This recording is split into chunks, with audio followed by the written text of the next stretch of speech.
I'm Chris Herbert. I'm the Managing Director of the Joint Center for Housing Studies. And on behalf of the Joint Center, it's my privilege to welcome distinguished faculty and guests, students, and the broader Cambridge community to the 18th John T. Dunlop Lecture. Each year, the Dunlop Lecture provides us with an opportunity to recall and pay tribute to Professor Dunlop for his many important contributions in the worlds of academia, policy, and industry. John was a remarkable man, marked by a tremendous intellect, a shrewd vision, unflagging energy, and an impatience to get things done, which I experienced a bit as a grad student watching him deal with Jim Brown at the Joint Center. He applied these skills in a long and distinguished career over the span of many decades as a scholar, a dean, a mediator, a labor secretary, and an advisor to presidents of both the U.S. and of Harvard. But among his many accomplishments, Professor Dunlop was also instrumental in providing support and guidance for the Joint Center from its founding in 1959 through the end of his life in 2003. Professor Dunlop recognized the importance of having a center at Harvard that keeps a consistent focus on housing, given the fundamental role that decent, affordable homes play as a foundation for the well-being of families and individuals, as a critical element of healthy and vital communities, and as an engine of economic growth. It's not an exaggeration to say that without Professor Dunlop's unwavering vision and persistent efforts on behalf of the center, we probably wouldn't be here today. And so this lecture is a small but important way of marking our gratitude for all that he did to help the center pursue our mission of advancing the understanding of housing, informing policy, and training the next generation of housing leaders. Over its history, the Dunlop Lecture has featured a variety of perspectives on critical housing issues, offering a platform for distinguished leaders from academia, from home building, from finance, from advocacy and policy. And looking over the list of past lectures provides a portrait of the housing issues that have been most salient since the start of this century when the lecture series began. And while the housing challenges facing the country are unfortunately numerous, in planning this year's lecture, the choice of theme to highlight was obvious, given that the timing of the lecture, which coincides with the anniversary of the enactment of the Fair Housing Act, signed into law exactly 50 years ago tomorrow by President Lyndon Johnson on April 11, 1968, 1 week after Martin Luther King Jr. was killed in Memphis. Over the last half-century, there's been some progress in breaking down barriers to more integrated communities, as evidenced by what can be described as modest declines in segregation across much of the country. But nonetheless, racial and ethnic segregation remains quite high, particularly in urban areas in the Northeast and Midwest. And importantly, segregation is associated with a significant concentration of poor minorities in areas of concentrated poverty. A growing body of social science research has found that these patterns have significant repercussions for the well-being and life chances of those who live in these communities. In addition, there's good evidence that a lack of interaction between racial and ethnic groups contributes to prejudice and mistrust. In short, segregation matters for individuals affected by this and for the broader society. However, the forces producing segregation by race and ethnicity and income are arguably different today than they were 50 years ago. As studies by HUD have found, overt discrimination is much less evident. But the historical legacy of past discrimination lives on in today's residential patterns and economic inequality and how choices are made about where to live. As a result, if we're to have meaningful improvement in reducing segregation, it will take more than simply removing discriminatory barriers. It will require affirmative steps to promote integration, which is something the Fair Housing Act itself recognized when enacted 50 years ago. So as we considered who to invite to reflect on the past, the present, and the future of fair housing, our thoughts turned immediately to Raphael Bostic, President of the Federal Reserve Bank of Atlanta. Raphael's an obvious choice to deliver the Dunlop Lecture, in part because his own career mirrors Professor Dunlop's distinguished contributions to the worlds of academia, policy, and practice. Until his appointment last year as president of the Atlanta Fed, Raphael was Judith and John Bedrosian Chair in Governance and Public Enterprise at the Sol Price School of Public Policy at the University of Southern California. He's also a Harvard undergrad, so we'd like to take credit for everything he's done since then. Through his academic career, his research has spanned many fields, including home ownership, housing finance, neighborhood change, and the roles of institutions in shaping policy effectiveness. all of which have strong connections to questions related to fair housing and integration. He also served as Assistant Secretary for Policy Development and Research at HUND under Sean Donovan, who we are very pleased to have with us here tonight as well, an old friend and a Joint Center alum. And importantly, while serving as Assistant Secretary, Raphael played a key role in developing regulations for communities receiving HUD funding regarding the steps needed to make good on the Fair Housing Act's mandate to firmly further fair housing. And in his leadership role now at the Atlanta Fed, which includes serving on the Federal Open Market Committee, he now wields significant influence over the direction of federal financial policy and how it can serve all the nation's communities. And for those of us who know him and his work, we're grateful to have someone of his intellect, his perspective, and his judgment in that role.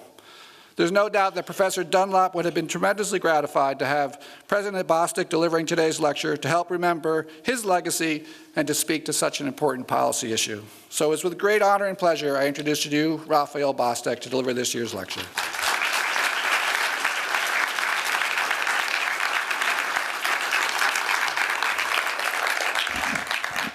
Thank you, Chris, for a very kind introduction. Good evening, everyone. Good evening. So this is one thing I do now. I'm in the South, so we try to be friendly. So good evening, everyone. Good evening. It's good to be here. I want to thank the Joint Center for inviting me to speak here tonight. This is quite an honor to give this lecture. On the back of the program, there's a list of previous speakers. And it's quite a list. Jonathan Reckford, he's on my board right now at the bank, a definite leader. Jonathan Rose, I served with him on a board at Enterprise Community Partners, and he's an innovator in the field of affordable housing. My former boss, Sean, is here. So to have my name on this list is really quite an honor. It's also very nice to be. So this is also another way for me to feel at home. Technology always seems to mess up when I'm standing behind it. So we'll just keep going. This is also very nice to be back on campus. I've always had a warm spot in my heart for Harvard. It's a place that gave me access to a life and a trajectory I wouldn't have had otherwise. And so it's always good to come back, support the institution, and do all that I can to really make sure that that this place continues to be a leader in thought and in policy around the things that are important for our society. We should try to move this lecture to like June, right? So, I've lived in LA for a long time, and then going to Atlanta. This is kind of a shock to the system, like the drizzle and the gray. But, huh? Yeah, we're going to open it up. You have pull here, right? So make it happen. And then there's some irony to me giving this talk on this topic, in the sense that there are many people in this room who have worked on this subject for a very long time. And so for me to be giving this talk, I feel like I should be in the audience and learning from others. But I will do my best, and we'll see how it goes. So tonight, my topic is fair housing. It's something that I have worked on for a while. And most notably, in recent years, I spent a fair amount of time working on the reform of the affirmatively furthering fair housing rule. I'm going to talk a bit more about that in a little bit. But I've also been involved in some of the enforcement activities as well. So the Fair Housing Act started in 1968. It really was an outgrowth of a lot of civil rights energy and activity. And it's not an accident that it passed on April 11th. Right? This was a direct response to the assassination of Martin Luther King Jr. And that impetus was actually quite important, getting us over the finish line. Now, it was necessary because markets were not working. And free markets were not working for a large number of people. And the act really charged HUD, the new Department of Housing and Urban Development, with taking a leading role to try to get markets to work a little better, get housing to be more accessible and more easily attained for the full range of the American public. It charged HUD with doing two things. First was affirmatively furthering fair housing. And the second was eliminating discrimination by enforcing anti-discrimination laws. And it's an interesting and important juxtaposition. One was the enforcement. We were trying to stop activities from happening that were preventing people to have access. But the other was actually to be affirmative, to be positive in the space, and to take actions to make sure and ensure that every American had true access to safe, high quality, and affordable housing. And so today what I want to do is spend a fair amount of time talking about how we've done in both those spaces. How have we done where enforcement is concerned, and then what's happening on the affirmative side. And I do think that it's important for me, Sean asked me to do this affirmatively furthering thing, and I didn't really understand what I was getting into. It was quite a wrestling match inside the building, because affirmatively acting is inherently a non-compliant activity. Right? You're trying to get people to do things because they want to do it. And if you drag people into things and you force them to do it, which is an enforcement mindset, they're going to ultimately want to do less, they want to engage less, and you're going to make less progress. So this second piece is something that is quite important as we think about making progress in basically all of our discrimination and equal access issues.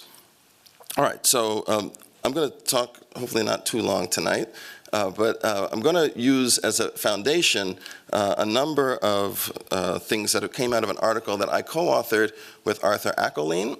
He was a grad student of mine at the University of Southern California. We got asked by the Joint Center here to write a book chapter on affirmatively furthering fair housing, and so I'm going to use that as a frame for a lot of what I'm going to talk about tonight.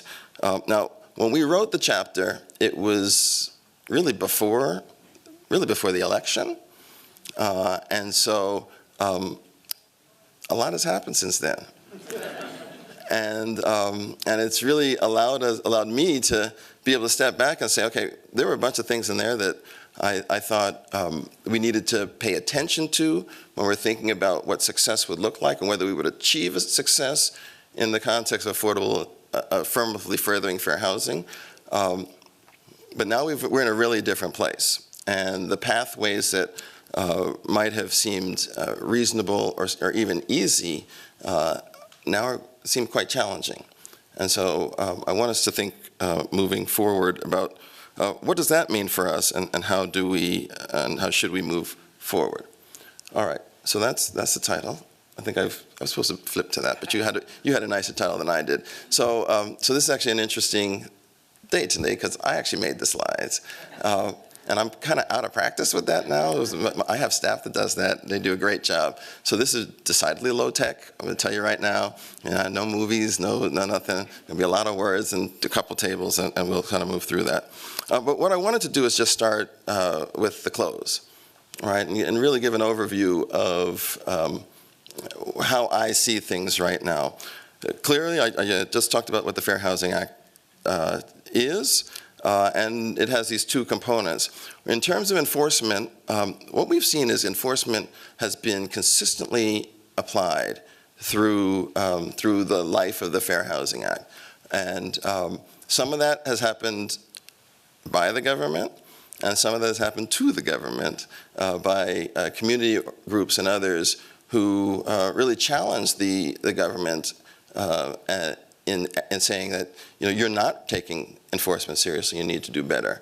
I think that I was hopeful when I left HUD actually, and after working on the affirmatively furthering program, that we'd see a balance between the attention to enforcement and the attention to being affirmative. And I think that we may not be in that space, right? So enforcement over the next few years may be the key avenue and the key channel by which we're going to see progress in fair housing. And that's something that's disappointing, but it may be where we are.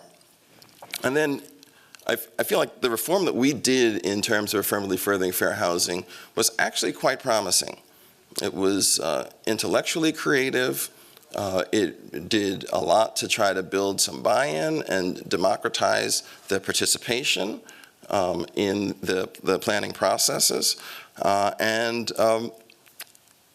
people felt like they could understand it. You know, we did a lot of work in the field talking to people, and governments were like, I get this, and this is possible.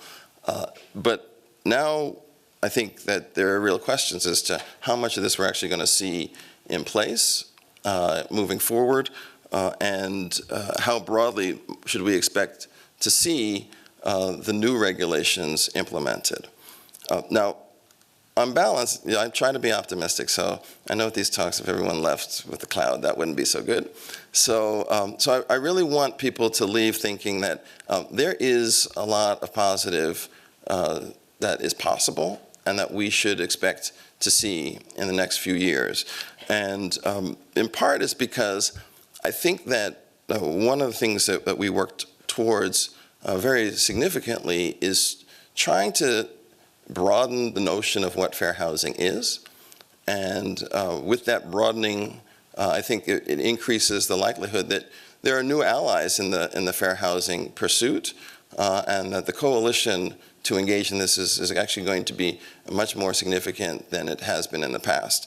And then there are some markers that we've created through the reform effort that are now well known, they're understood, and once they're out there, we have a new data tool, those sorts of things, they're not going to be pulled back.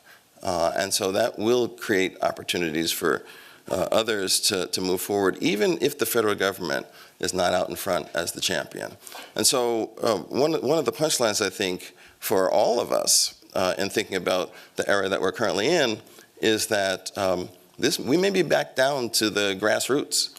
This may be an era where we have to turn to ourselves at the local level, in community groups and in local governments, to do the things that, to be the change and to make the change happen, to advance the things that we value as a society. All right, so that's the summary. What I wanted to do is start with the foundation of all of this and why we still need the Fair Housing Act. Now, I assume if you came here, you already know a lot of the history, so I'm not going to go through a lot of that to say that this is an issue. But I did want to just talk about this in a more broader context by starting with the notion of economic mobility.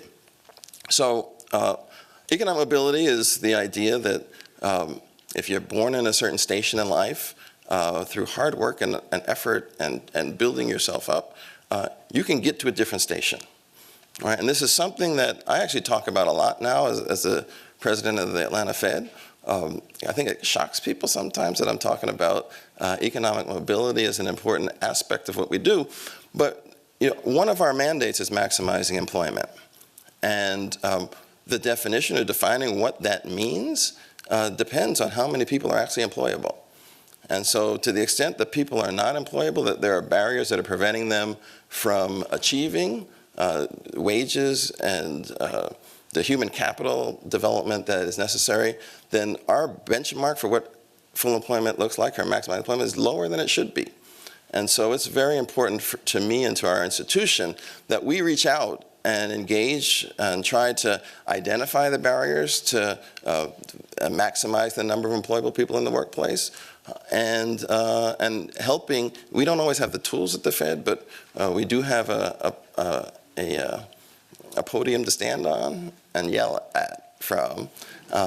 And with that, you know, try to convince people that this is something that is important for all of us. And it really does help everyone really believe in the American dream and believe that it applies to them. And if we can get everyone to believe that, I think we'll wind up in a much more productive place as a country. And so we talk about that all the time. And I think that fair housing is at its heart about economic mobility.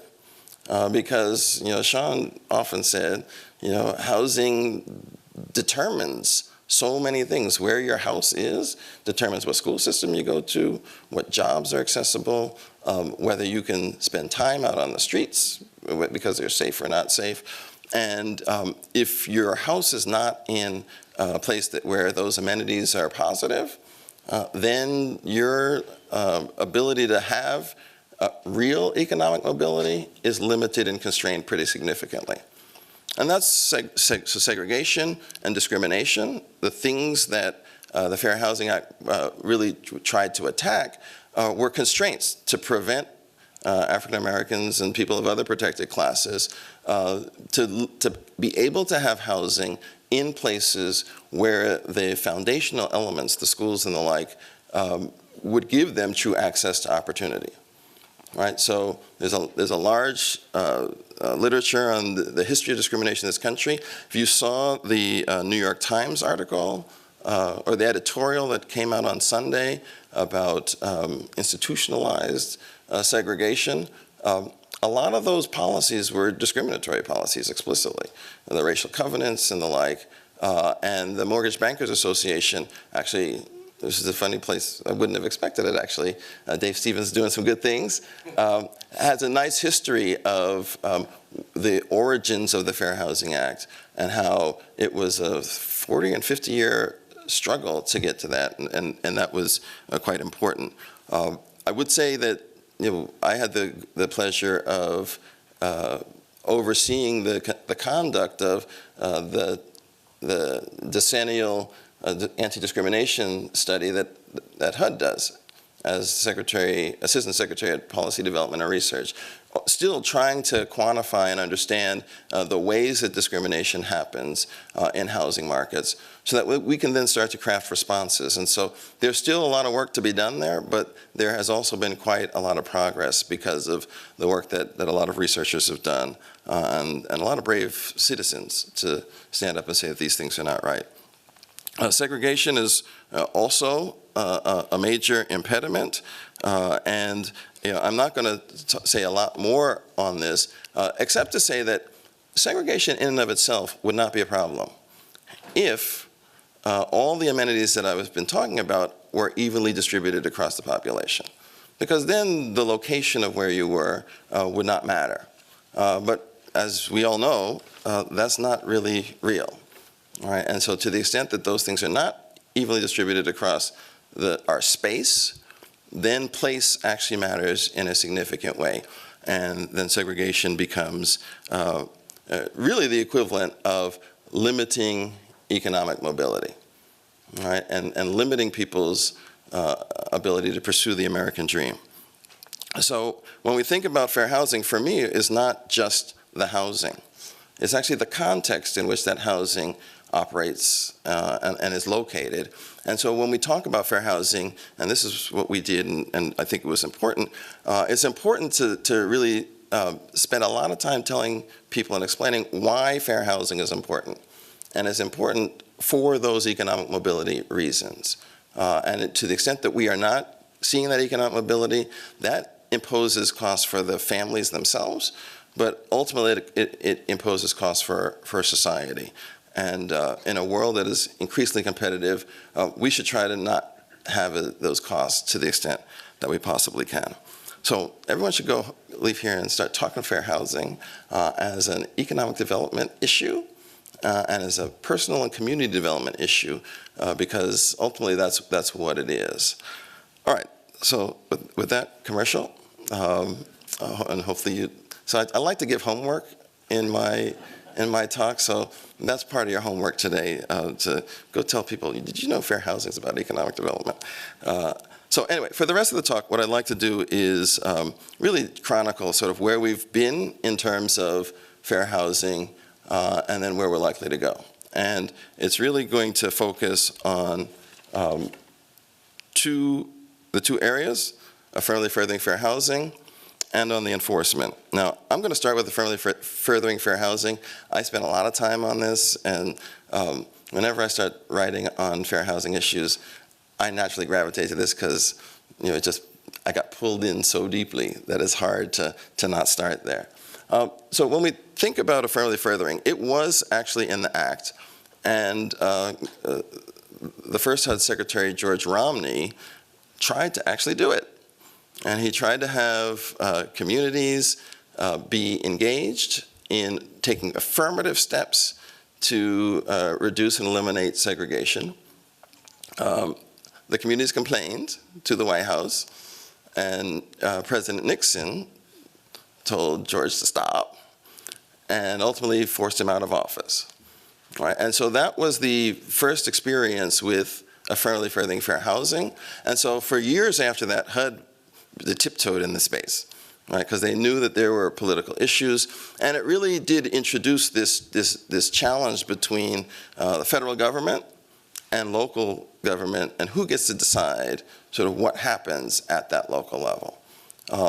Ultimately, there was a framework that was developed, and this should be the consolidated plan, not the comprehensive plan, and the analysis of a framework around consolidated planning, where as part of the planning process, communities would have to do something called an analysis of impediments. And the analysis of impediments, which you may hear people talk about, the AI, was really designed to incentivize jurisdictions to identify all the impediments to fair housing. Like, what are the things that are not working locally in the fair housing space? And then to start to craft some solutions around this. Now, it turns out that while this was nice in concept, it actually didn't work in practice. And it didn't work for a couple of reasons. First, HUD did not put together a lot of resources, did not devote a lot of resources to be a meaningful monitor to make sure that these AIs were done and then reviewed. So there are lots of AIs that came to HUD, and HUD would take 6, 8 years to review them. And at that point, they were kind of moot, right? And so the GAO did an analysis of this process. And in the analysis, they took a survey of AIs that were on the shelves at HUD. 40% of them were older than 5 years. Now, the reg said you're supposed to do them every 5 years, right? So 40% of them were older than that. 11% were older than 10 years. Right, and it gives you a sense of how HUD was engaging in this. And once communities understood that, they were clearly going to do as little as necessary, just get a report up there, and then do whatever you want to do. Right, so there really wasn't a commitment to fair housing that in an affirmative way. So we come to 2008. There's an election. President Obama is elected. And Sean Donovan gets named and confirmed as the Secretary of the Department of Housing and Urban Development. And one of the things that he committed us to do was revisit this whole process, this affirmatively furthering function. Now, it turned out to be quite difficult. And in part, it was because there was a tension between the fair housing advocates and the community development advocates. Because the notion of fair housing was far narrower than how I've been talking about it. And it caused the conversation to not go to constructive places. So one of the things that we actually did that was, I think, quite innovative was to explicitly articulate fair housing in a broader way. And that then, it took a couple of years to get everyone into the same tent and understand that. But ultimately, it sort of unleashed us to really have a unified approach to thinking about fair housing. Oh, so that worked. All right, so the goal of fair housing is equal access to economic opportunity. That's another way to say maximizing the potential for economic mobility. And that was actually quite innovative and revolutionary. I can't take credit for it. That was written, and it was in long before I got there, but I was put in the place of trying to convince everyone that we were really going to do this, and so it was. I can't say it was fun, but it was a learning experience in a lot of ways. A second thing that emerged from this new framework was a focus on racially and ethnically concentrated areas of poverty. And one of the things that we wanted to do as part of the rule was really try to give some guideposts as to what the most important problems were. But if you had these kind of problems, then these are things you should really pay attention to. Because in previous iterations, there was not really a lot of discussion about what the most pernicious issues were. We pointed to this because there's a huge body of evidence which shows that those concentrations of poverty are a big problem in and of themselves. You think about the large public housing projects and the issues that emerged out of that. And then you overlay race on top of that, and it's sort of a double doozy. Right? And so those places become extremely costly, extremely isolated, and they impose extra costs on society. So we wanted to call that out and really start to socialize everyone on the ideas of like how we are distributing our people has real implications for how well we're going to work. And to the extent that we can get people to understand that, that's important. A third innovation that we sought to put in place through the new format was to try to have HUD be viewed as a partner at the local level. Now, I talked about enforcement and affirmative furthering. HUD got the enforcement down, right? And many local communities didn't like to talk to HUD because the only conversations that they ever had were in the context of, you're not doing something right, we're going to sanction you, we're going to hold your money, we're going to do all these sorts of things. And so it was very difficult to get many jurisdictions to want to talk about fair housing at all, because in their view, the only thing that fair housing did was bring them closer to a lawsuit, and they didn't want to do that. So what we wanted to try to emphasize is that we have as a mandate to help you affirmatively further. Right, so we want to be helpful as opposed to wrapping people on their knuckles with a ruler. The fourth innovation, which I think is perhaps going to be the most important of all of these, is the introduction of a new geospatial tool. So I'm guessing, well, I'm expecting many of you have been to a planning commission meeting or a city council meeting where you've seen a business representative get up with a table of data and like start dazzling people. And the community is at a loss. They don't have the same amount of information. So the conversation is imbalanced, is out of balance at decision-making times. So what we wanted to do, and did it quite effectively, was say, okay, we're going to democratize data. We're going to make it easy for everybody to do the same analyses so that when someone gets up and they present their data, you can get up and present the data in a different way to make a different point and have the conversation really get to a place where we weren't debating about the data and everyone had the same data. So it's a level playing field so that there can be a shared and unified appreciation for what the challenges are in the local community. And then the fifth innovation was a new tool. So we replaced the AI with something we called an assessment of fair housing. And the assessment of fair housing had a lot of elements. So I know there are a lot of words on this table, so don't read the words. Just know that the fact that there were a lot of words should be instructive, all right, in the sense that our initial goal was to try to make this as simple as possible for jurisdictions. But we have 6 areas. The summary is long, the data analysis is long, the assessment of the issues is long. So we wound up creating something that I think touched on all the elements that we think are important, but in a way that ultimately I think was not as user-friendly as we might have hoped. What we were hoping for was that jurisdictions would actually do this on their own.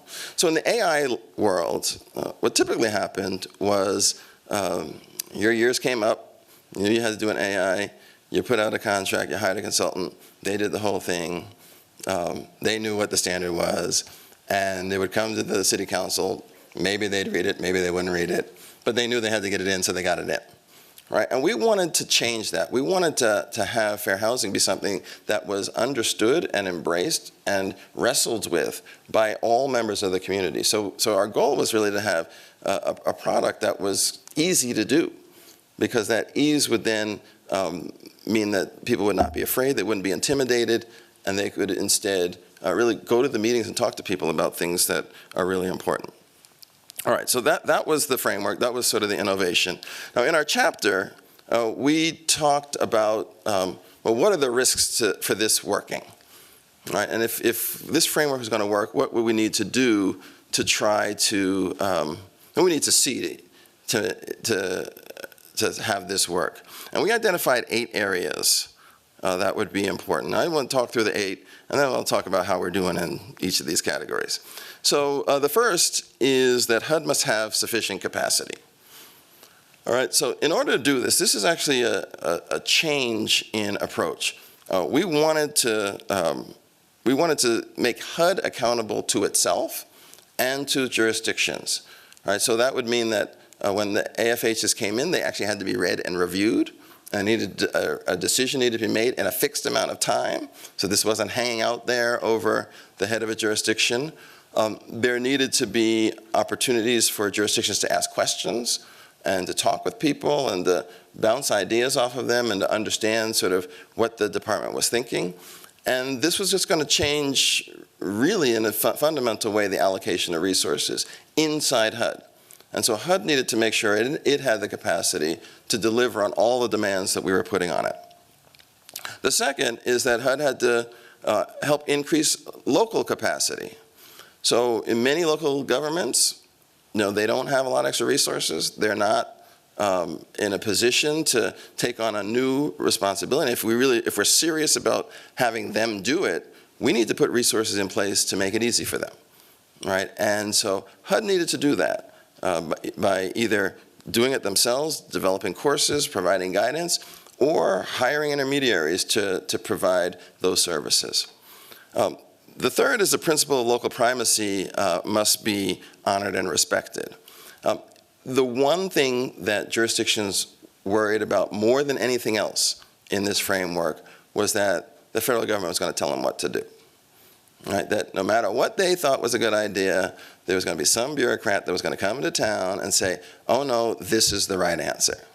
Right? And there would be no notion that their experience and their time and their knowledge of their community would be able to credibly be brought to bear.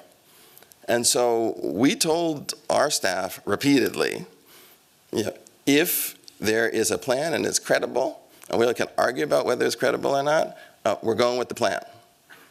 Because we need to have locals believe that they get to use their brains to figure out what a good approach and good strategy is. And if there's participation at the community level in the way that we expect, it should be a collective decision. This won't be 2 people in a room making a decision. So we should honor the collective very significantly.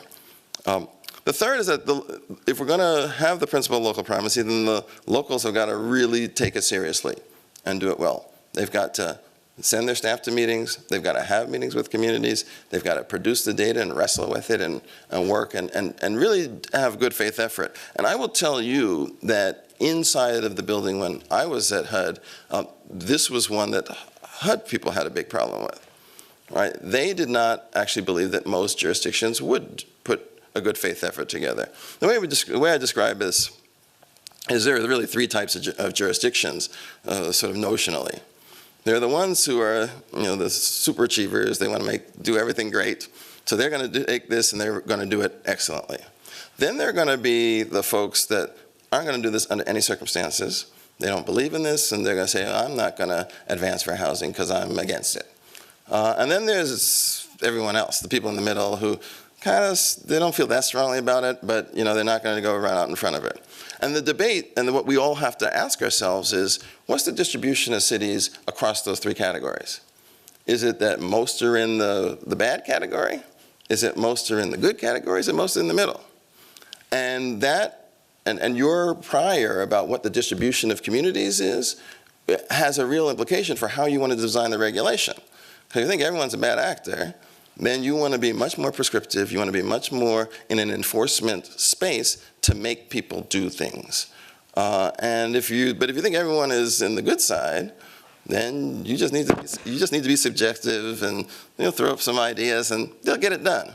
And so we had a lot of debate about this, and people were colored from their experiences in enforcement activities, in fair housing activities, and just general conversations at conferences about what that answer was. And that issue became a huge barrier for us in building consensus institutionally.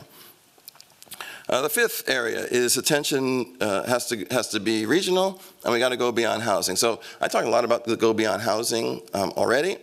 The regional is important because ultimately economies don't respect jurisdictional boundaries, right? And all of our metro areas are economic engines fundamentally. They produce things, and we come together to do those things. And so if you think at a very jurisdictional level, the job location or the school that you want to access or the training program, if it's not in your jurisdiction, then it's outside of your purview. Right? So only by thinking regionally, by thinking collectively about like where are all of our amenities, can we get a plan that's likely to be positive in all those dimensions. And so the regional aspect was actually quite important. The data must be leveraged to give everyone a voice. So we really wanted to make sure that this data tool got in the hands of regular people and got in the hands of newspaper reporters, people outside of the usual process, to try to say, okay, you have as much information as everybody else. You should not be intimidated to go to these meetings. You should not be intimidated to have an opinion. And if you do that, then the community will be your community as well as everybody else's. And that's a very important message that I don't think many had heard very often, and we hadn't really given them tools to have a hope of really believing that. The last one is foundations and nonprofits. They've got to monitor and be partners, right? And be partners with the communities, but also be partners with HUD. Right? And in many instances, particularly in the nonprofit space, they're adversaries. They spend most of their time arguing and fighting with each other to try to get a few extra resources here and there. And those are not constructive contexts to be doing long-term planning. If you all have had arguments with people, and you don't want to sit down and then be nice to them an hour later. Well, it's me an hour. It takes me a little longer than an hour. And so if you've had years of bad experiences or negative combative experiences, the idea that all of a sudden you're all going to get together is got to be something that has got to be purposeful, because it's not just going to happen on its own. So we needed to have everyone position themselves as partners. And then the last one is that the political risk must not be fatal. And at the time we wrote this, there were a number of proposals in the Congress to really gut the whole notion of the affirmative furthering regulation, and as a consequence, really make it impossible to do the things that we had worked to try to put in place. So those were the 8 things that we called out as the preconditions for success, if you will.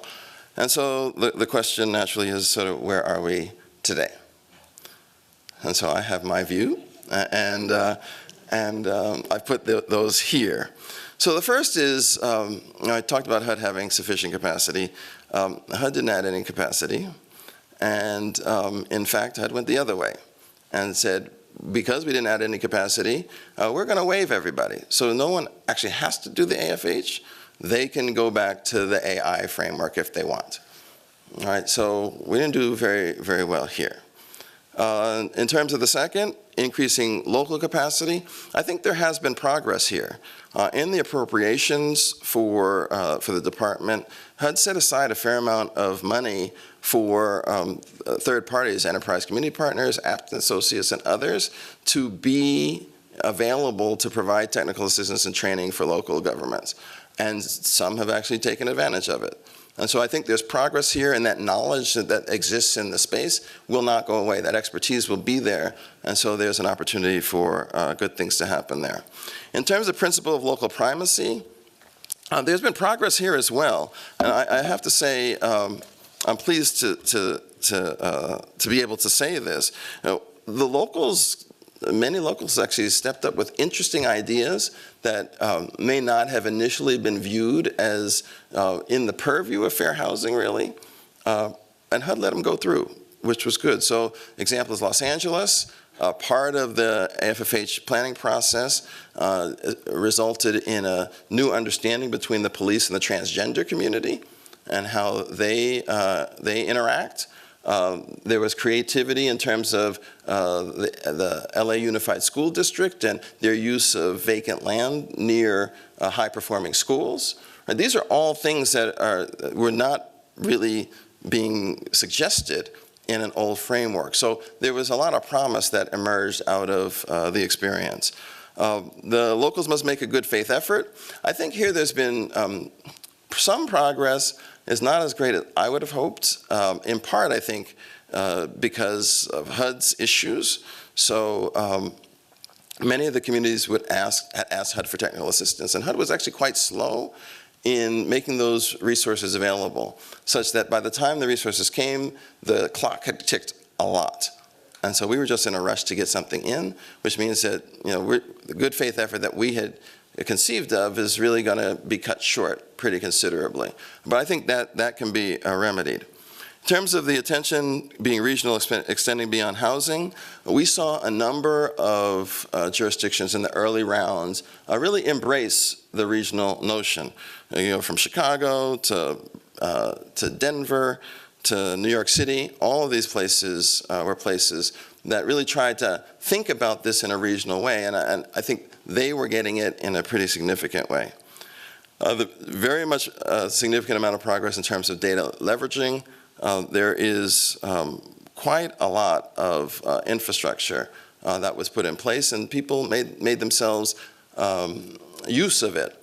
One of the things that was learned through some of the early rounds is that for people who are not used to working with data, who haven't had the opportunity to wrestle with things and play around, they need space before the meetings just to figure out what to do.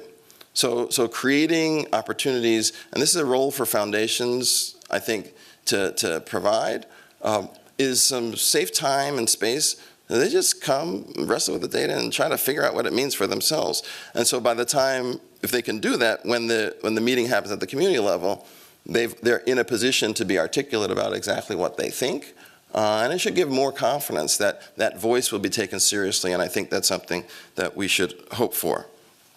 And then in terms of the foundations and nonprofits being monitors and partners, I think there's been a fair amount of progress here. And for me, I talked with some folks who monitored the process in a number of these cities, and what they said was they were struck by how many nonprofits came to the table believing they understood what it meant to try to run a city department. And then they got in the room and started making their demands, and the cities told them, well, we only have a third of the money that you think we have.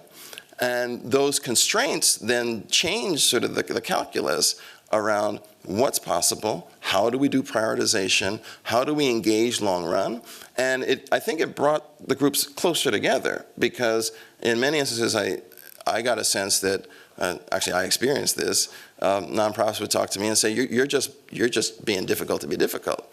I was like, no, we're being difficult because this is hard. Right? We don't have a lot of resources to do these things. And so we need to be extra creative. We can't, there are many things that seem like good ideas that we don't have the resources to do. And by making it real, I think there was tremendous value in that. And then the political risk, it remains. It probably remains for different reasons, but there are some real challenges to think about in terms of whether the political environment that we're in is going to be conducive to a real embrace of affirmatively furthering fair housing, of being positive in fair housing to try to create equal access to opportunity and to communities. All right, so that's where we are. I've already said I'm pretty optimistic that many of the elements that we've put in place can be positive. I wanted to say a few words on enforcement, and then I'll wrap up. So enforcement has always been a prominent aspect of the Act, and I was trying to make progress where fair housing is concerned. Many instances, it was HUD officials doing the enforcement. In many other circumstances, it was communities and nonprofits suing HUD to do the enforcement. And at one point, when we came in, there were a ton of outstanding lawsuits that had not been resolved. And with Sean's leadership, we resolved all of them. I think by the time we were done, I got to do one. Was mine the last one? I think it was close to the end. So I got a lot of gray hair. About a third of it was from working on that project. But it was because, in many instances, these issues are challenging. The way that the HUD programs operate, HUD is a conduit for resources, and then the decisions get made somewhere else. And so in that kind of distributed context, there's a real question about who is accountable and who should be accountable. And there's a lot of wrestling that happens within the government about that, within the courts about that, and among communities. And many of the resolution issues are really centered on this question of accountability. Most recently, there was the disparate impact ruling that the Supreme Court made in 2015. This was something that had been, I think, long dreaded by the fair housing community, and an expectation that this would not be viewed as positive or possible or even legal. But the Supreme Court found something quite different, which was interesting. I think it will be useful moving forward in affecting the types of things that will receive scrutiny from a practice perspective, and hopefully will eliminate a number of the barriers that currently exist. Now, the last thing I wanted to say is I don't expect that we're going to see a lot of creativity on the affirming side, on the positive side, on the partnership side, given the steps that we've seen in the Department of Housing and Urban Development in the last year or so. So it may be the case that moving forward, this is going to be where a lot of the action is. And as I said, this does not make me happy in the sense that I'd rather have people do things because they want to do them, because they understand the value in doing them, rather than dragging them and forcing them to do things, because that creates a relationship that is less likely to be positive and embracing over the longer run. So if we can try to return to some level of balance, I think we will be in a better place. All right, so to wrap up, this is the Fair Housing Act. It's a landmark piece of legislation. Tomorrow, it becomes 50 years old. And it really did create a sea change in terms of how we should think about housing markets and what works for people and what we should expect people to experience as they engage in housing markets. It has not solved all the problems. We still have a fair number of problems, but it did create a framework that allowed us to start to attack them and to try to make progress and make points that reduce the number of people who are constrained in their pursuit of the American dream for housing reasons. There are maybe other issues, but in the housing space, we definitely have made progress. I'm actually quite optimistic moving forward, and I would say that in today's world, I think there are many people who understand that economic mobility is at risk. So I spend a lot of time flying around the country talking to regular people, business people, community folks, and all of them see the tremendous change that's happening in the economy and understand that the expectations about where they're going to be and where their children are going to be are quite different than they were 20 or 30 years ago. And so this notion that we should be trying to do all the things that we can to maximize the likelihood of having every person have access to economic mobility is something that I'm finding resonates with people. And so this may be a time to really start to talk about the notion that fair housing is just part and parcel of all the things you're thinking about, and it can be part of the solution as we move forward to make sure that the next generation and the generation after that are living in an America that really does work and provides access to the American dream. So I will stop there, and I guess there's time for questions, so I'm happy to do that. Thank you.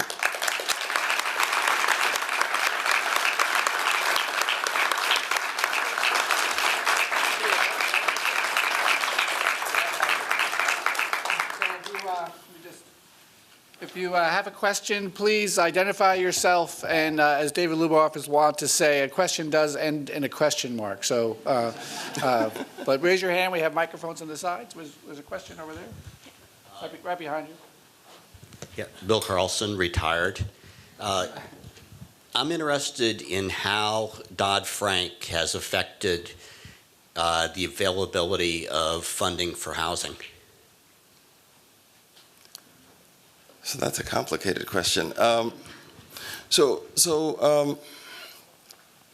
This is a very complicated question. So bear with me, because there's a little history I have to do to get there. So, everyone knows we had a housing crisis in the 2000s, right?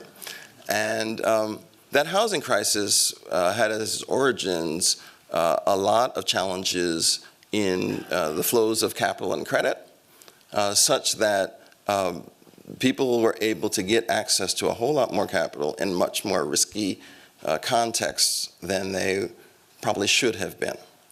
Dodd-Frank was a response to that, and to say, we're going to get rid of all of the ability for the Wild West to prevail in an environment where there was no accountability for long-run performance of the mortgage. All right? And so on one level, Dodd-Frank was designed to limit the availability of credit, to say, if you're gonna get credit, you actually have to be credit worthy, you have to have an ability to pay, and you need to understand the risks associated with that mortgage product. And so while it has limited access to capital on one level, I think as a proportion of the capital that's flowing, it's increased the amount of capital that's going to sustainable mortgages and to sustainable home ownership. So we're not seeing the same sort of chaos that we were seeing before. So depends on your definition of what access is. For me, our administration was the first presidential administration, I think, in 70 years to not say home ownership was a goal, but rather sustainable housing was a goal. Right? People need to be housed stably in a way that makes sense. And I think Dodd-Frank was constructive in that way.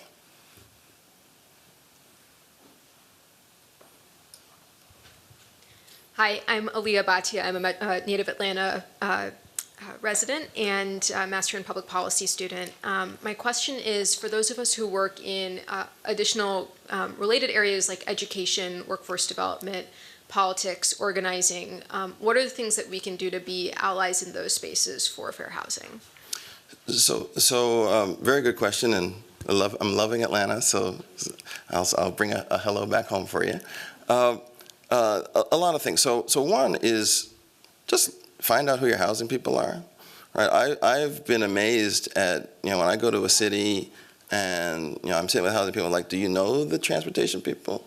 Do you know what building they're in? Like just basic relationships don't exist. And you can't find creative solutions if you actually don't talk to the other people that you need to be creative with. So that's the first thing. Just find out who they are, talk to them, take them to coffee or whatever.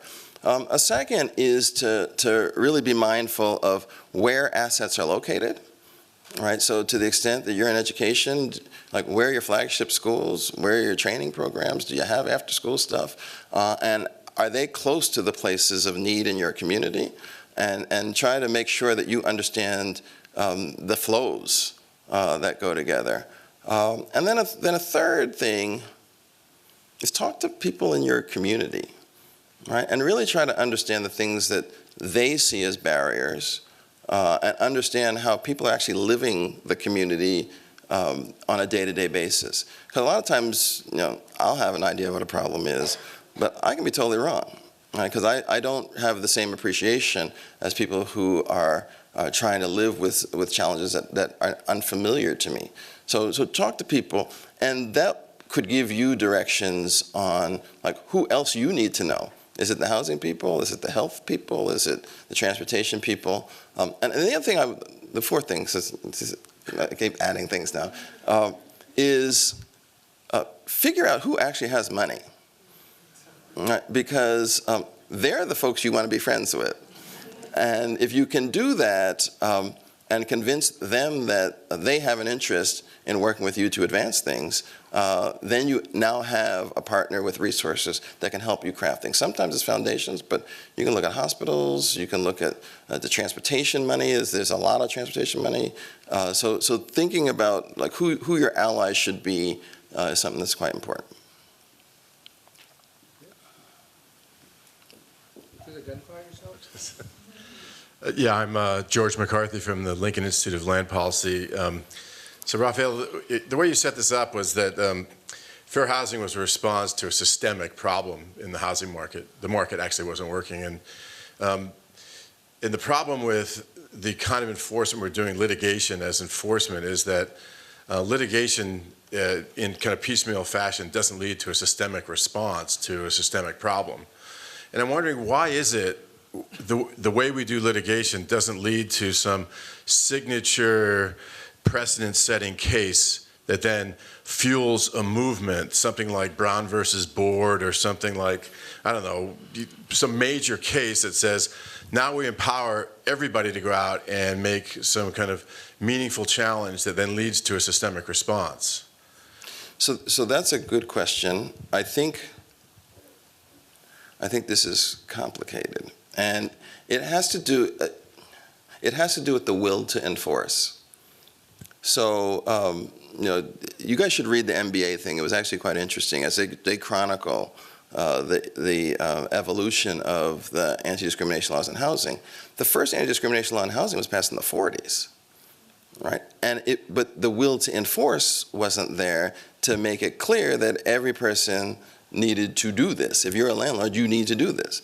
And so people just didn't do it, and there was no will, right? And the difference is actually quite interesting, because I was listening to a podcast on desegregation of the Civil Rights Act, during the Civil Rights Act, and they were talking about the guy who was talking. He was one of the people who just would go sit in a store that was segregated, and sit and want to get served.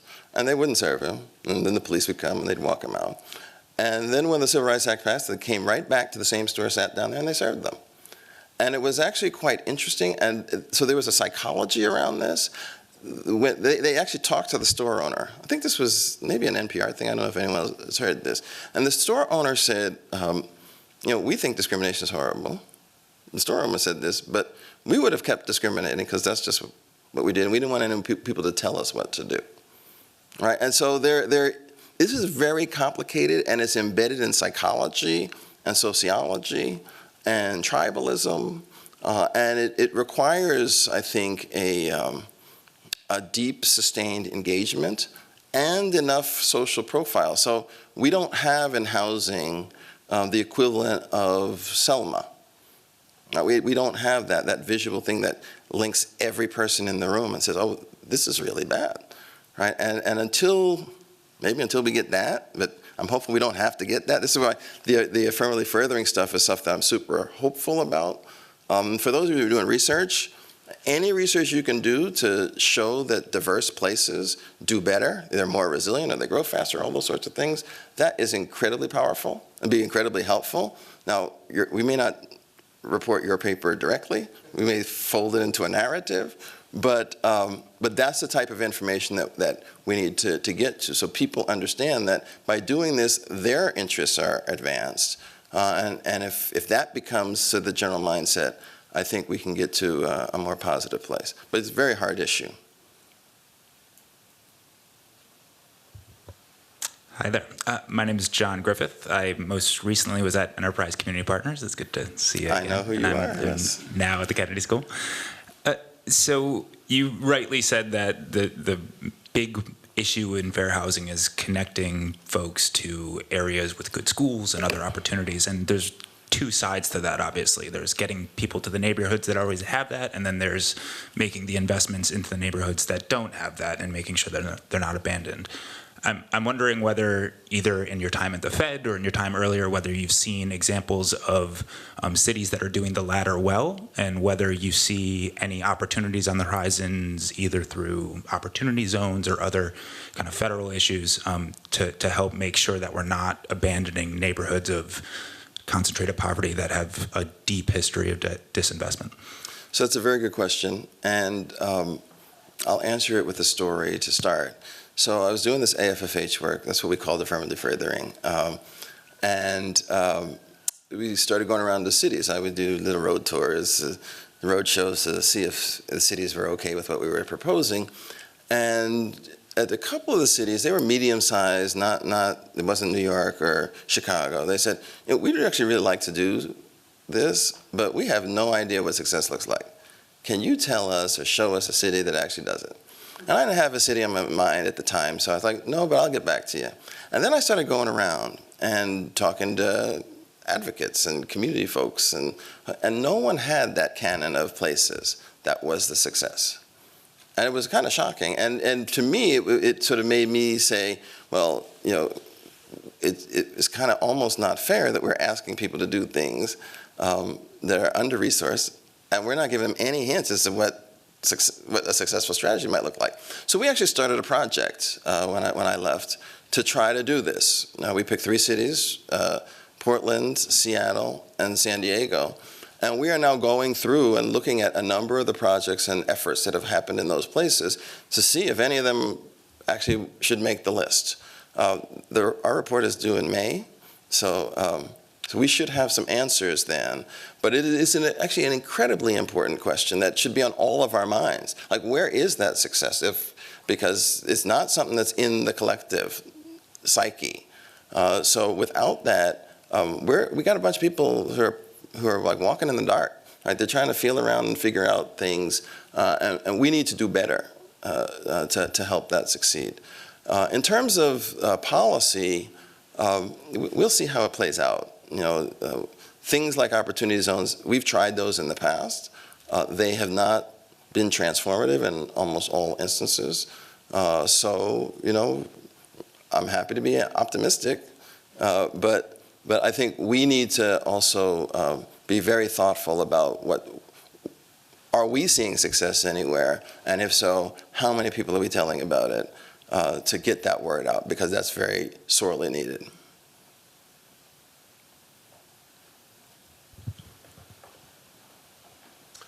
Roger Herzog. So you're at the Federal Reserve. Our Fed here in Boston did a very powerful report within the last couple of years that demonstrated the very severe income inequality and wealth inequality in our region. So just connecting your work at the Fed with the issue of fair housing, your advice to this young woman was find someone with resources and get to know them. Do you see a role for the Federal Reserve System in trying to address our fair housing challenges? So, absolutely. When I talk to people, one thing that is a continuous takeaway for me is that nobody actually knows what the Fed actually does. They have no idea what we do. So they know something about interest rates, but that's kind of as far as it goes. We actually have a staff in every reserve bank and at the board in DC that works on community economic development. And their job is actually to go out and work with communities to make them places that work. We have the head of the community development group here from Boston, Prabal Chakrabarty. It's good to see you. And he's a great host. If you ever get a chance to go over there, you should go sit with his team. But we're working on this to try to help communities figure out what they need to be successful for their residents, and then connect them to the extent possible with experts and resources and the like to help execute that. So here we have a Working Cities initiative that's trying to work with some of the older cities that have have had heydays in the past, but they're not heydays now. And in my district, we are doing the same thing. We're trying to find out who has the energy and the desire to go out and make a difference, and then what things don't you have? And we'll get you in touch with as many of those things. If we have them in-house, I'll send some folks to go deal with that. If not, we'll find who can. Another thing we've actually been working on is trying to figure out how to get philanthropy to engage more deeply in sort of non-traditional suspect places, right? Which is, we're in the 6th District, there's deep need in the South, but if you look at the philanthropic penetration, particularly from national organizations, it's limited relative to the need, right? And so we're trying to figure out what kind of structure we can put in place and what kind of relationships we can create to try to turn that around. Because we believe, and I actually believe this is true, we need to make sure that the resources that are interested in being deployed in these spaces get deployed to greatest effect. And in some instances, that's capacity building and leadership. In other instances, is to help seed some entrepreneurship if necessary. In others, is to put in people who can help with after-school programs or to help revamp or revise a curriculum.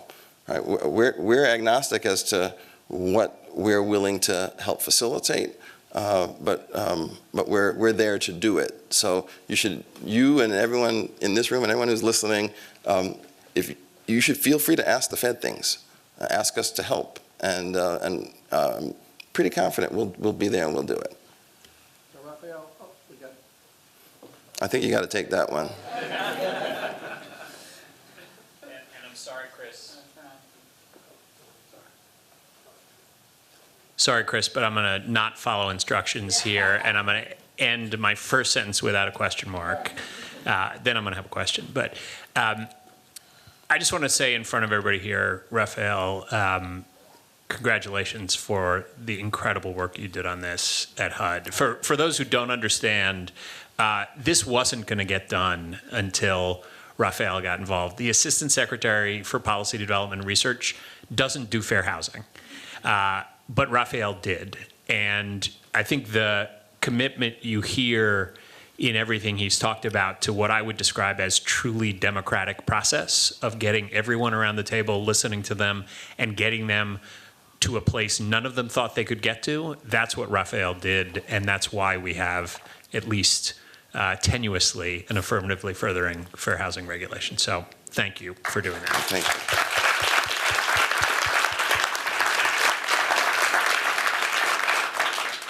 I also want to go back to something you said relatively quickly, and I think you rightly said it was a big change, but I think it's important enough that it's worth going back to, and I want to ask you about that. This shift from just thinking about fair housing as about whether blacks and whites or other protected classes are living together to not only focusing on area racially but also economically concentrated, particularly areas of poverty, was one piece of it. But we also did a lot of thinking about measuring fair housing in terms of access to opportunity very literally, right? What's the quality of the schools in your neighborhood? What's the quality of the healthcare or the jobs or other things? And that was a pretty revolutionary thing to do as well. You had a pretty good scorecard on the risks, but I'd love to hear your scorecard on whether that view of fair housing as something different than the way people saw it before is actually taking hold or not among communities, but also among fair housing advocates and a range of others. Yeah, so that's, well, first of all, I could only do what I did because he gave me the cover to do it, right? And, you know, these sort of big things don't happen without leadership that's really committed to it. So, you were a force that was there to really make sure that when people acted up, which was pretty much every day, that I could say, well, we're going to do this anyway. So you can either choose to be here or you can choose to watch us from outside the room, but we're moving forward. And they always chose to participate. because this is important. And, one thing I would say is, and this is what I tried to get our team to really understand, no one works at HUD. Well, this is probably too strong, but most people don't work at HUD if they don't care passionately about the mission. Right? Everyone in the room, we're here because we actually believe that these communities should really work for everybody, and that there's a role for the federal government to play to help facilitate that. Now, we may have different ideas about what the most important barrier is, or what the most important challenge is, or what a strategy is, but if we lose sight of the fact that we're all here trying to get to the same place, things can break down pretty considerably. And where we were, they had broken down pretty bad to where people they just went to the corners and just started yelling at each other. I think that we've actually made a lot of progress on this, in the sense that for a good 8 years, the community, whether it be community development community or the fair housing community, heard the same thing, that you guys are pointing in the same direction. You guys should be working together. You guys should be engaged to try to find solutions that advance. We're not in an either-or world. We're in a both-and. Everything is going to be necessary. And I do think that there's been a lot of progress there. I have concerns that under more stress, there's a predisposition to sort of revert back to sort of where we were. And we've got to fight that, because I think we're stronger collectively as a community in making progress in something that's really important to our societies if we're together, if our energies are all mutually supportive. And so, this job doesn't give me an opportunity to really talk to a lot of folks like that anymore, but I haven't heard sort of the passing explosion that I used to hear 6 years ago. Oh, did you hear what happened in Minneapolis? Did you hear what happened in New Orleans? Did you hear what happened in Phoenix? I think that's happening far less, and those explosions were among the allies, right? These are the people who like each other. And so if we're not hearing that, I think that's a sign that we've made progress. Now it's just a question of figuring out, how are we going to take this progress and turn it into something real, and make sure that we continue to see progress in as many communities as we possibly can. I would say start with the willing ones, right? And the ones who don't want to do it at all, that's enforcement space. Right? We should feel free to use our enforcement in those areas, but let's bring along as many people as want to and really start to see positive change.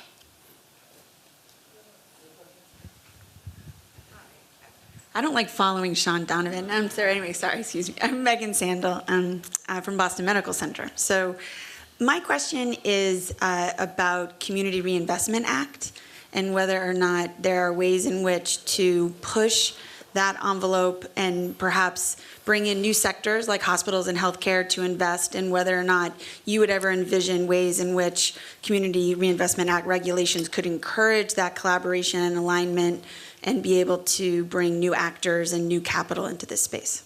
So CRA is an important tool. Everyone knows what CRA is? I just want to make sure. There's a proposed revision to CRA, a framework for revision of the CRA that has been just issued last week by the Treasury Department. I would encourage everyone to read it, because the idea of the CRA was initially predicated in a world where banking institutions, they operate out of a branch network, right? And they don't really do that anymore. Like, how many people here have been in a branch in the last 6 months? Really?